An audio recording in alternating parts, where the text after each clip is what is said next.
किसी गांव में एक आदमी रहता था। वो नौजवान था, लेकिन अभी उसकी शादी नहीं हुई थी। उसके माँ बाप और बहन भाई भी नहीं थे, इसलिए वो भरी दुनिया में अकेला था और अकेला ही अपने घर में रहता था। गो कि वो एक गरीब आदमी था, मगर इंतहाई नेक दिल और ईमानदार था। उसके पास थोड़ी बहुत ज़मीन थी, जिसमें काश्तकारी करके अपनी गुजर बसर का सामान पैदा कर लेता था। एक रोज़ का जिक्र है, नौजवान अपने धान के खेत में काम कर रहा था कि अचानक फ़ज़ा में किसी परिंदे के फड़फड़ाने की आवाज़ सुनाई दी। वो काम करते करते रुक गया। नज़रें उठाकर देखा तो एक कूंज फड़फड़ाती हुई ज़मीन की तरफ आ रही थी। कूंज एक परिंदा होता है, जिसे आबी परिंदा कहते हैं। सर्दी के मौसम में पाकिस्तान और हिंदुस्तान के इलाकों में आता है। जब नौजवान ने देखा तो कूंज थी। वो देखते ही देखते फड़फड़ाती हुई ज़मीन पर आ गिरी और बुरी तरह तड़पने लगी। इस कूंज का रंग बिल्कुल सफ़ेद था और इसके पर बेइंतहा खूबसूरत थे। उस वक्त वो ज़ख्मी थी, जिसकी वजह से परवाज़ करना उसके लिए मुश्किल था। यही वजह थी कि वो चकराती हुई ज़मीन पर आ गिरी और अब पड़ी तड़प रही थी। नौजवान उसे देखकर लम्हा भर के लिए सोच में पड़ गया। उसकी समझ में नहीं आ रहा था कि कूंज इस तरह अचानक ज़मीन पर क्यों आ गिरी है। इधर उधर निगाहें दौड़ाएं, मगर उसे कोई आदमी दिखाई न दिया। वो भागकर उसके पास पहुंच गया। उसे इस तरह ज़ख्मी देखा तो उसकी हालत पर तरस खाने लगा। उसने कूंज को दोनों हाथों में लेकर देखा तो उसके बाजू के बड़े पर की जड़ में एक छोटा सा तीर कुबा हुआ था। ओ मजलूम कूंज, अब पता चला कि तुम परवाज़ क्यों नहीं कर सकती हो और ज़मीन पर यूं अचानक क्यों आ गिरी हो। उसने ये जुमला इस तरह कहा जैसे अपने आप से बात कर रहा हो। उसने रहम भरी नज़रों से कूंज की तरफ देखा और फिर जल्दी से उसके जिस्म में कुबा हुआ तीर निकाला। बड़ी आहिस्तगी से उसके ज़ख्म साफ किए और पोले पोले हाथों से उसका जिस्म सहलाने लगा ताकि उसका दर्द कम हो और हालत संभल जाए। और हुआ भी यही। थोड़ी देर में कूंज बड़ी हद तक ठीक होगी। उसने 2-3 बार ज़ोर ज़ोर से फड़फड़ाए, गोया अब वो उड़ने के काबिल थी।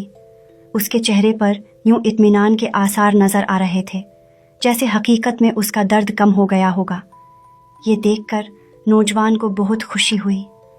उसने इसे थपथपाते हुए कहा, प्यारी कूंज, आइंदा से होशियार रहना और किसी शिकारी के निशाने की जद में मत आना। इतना कहकर उसने कूंज को अपने दोनों हाथों में उठाया और फिजा में छोड़ दिया। उसके बाद देखते ही देखते कूंज फिजा में उड़ने लगी। उसने नीची उड़ान उड़ते उड़ते नौजवान के सर पर 3 चक्कर लगाए, गोया इस तरह वो उसकी मेहरबानी का शुक्रिया अदा कर रही थी। फिर कूंज फिजा में बुलंद होने लगी।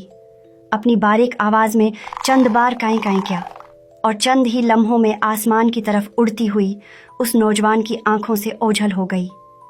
नौजवान उस वक्त तक कूंज को उड़ते हुए देखता रहा जब तक वो नजर आती रही, और जब वो उसकी नज़रों से गायब हो गई तो वो फिर से अपने काम में मसरूफ़ हो गया। उस वक्त वो दिल ही दिल में बहुत खुश था कि उसने एक अच्छा और नेक काम किया है। नौजवान दिन भर काम करता रहा। जब शाम कद्र गहरी हो गई और आसमान पर कहीं कहीं सितारे भी टिमटिमाने लगे तो वो अपने घर की तरफ चल दिया। यही उसका रोज़ का मामूल था।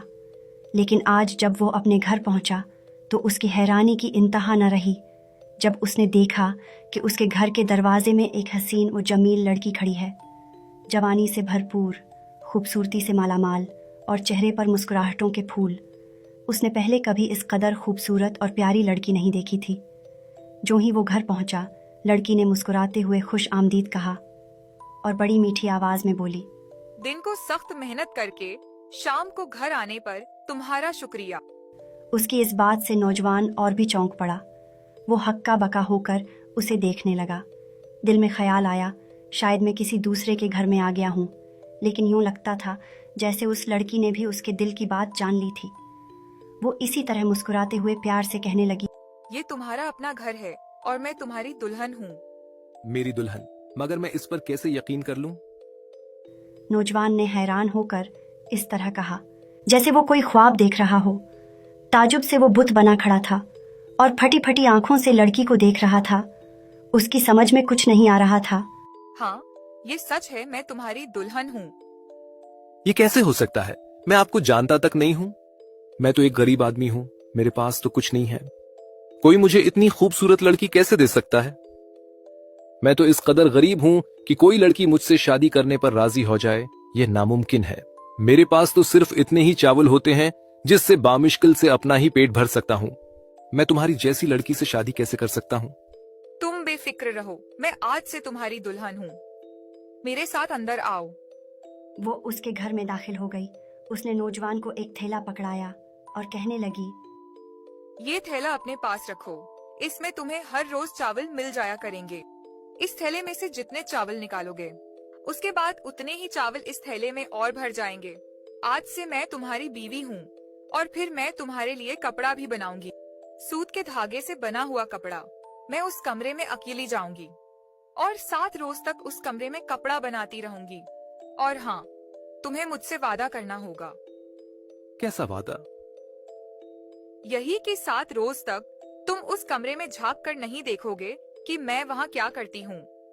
नौजवान गुमसुम था और उसने इकरार में सिर हिला दिया, गोया कि उससे वादा कर रहा हो कि वो 7 रोज तक कमरे में नहीं झांकेगा।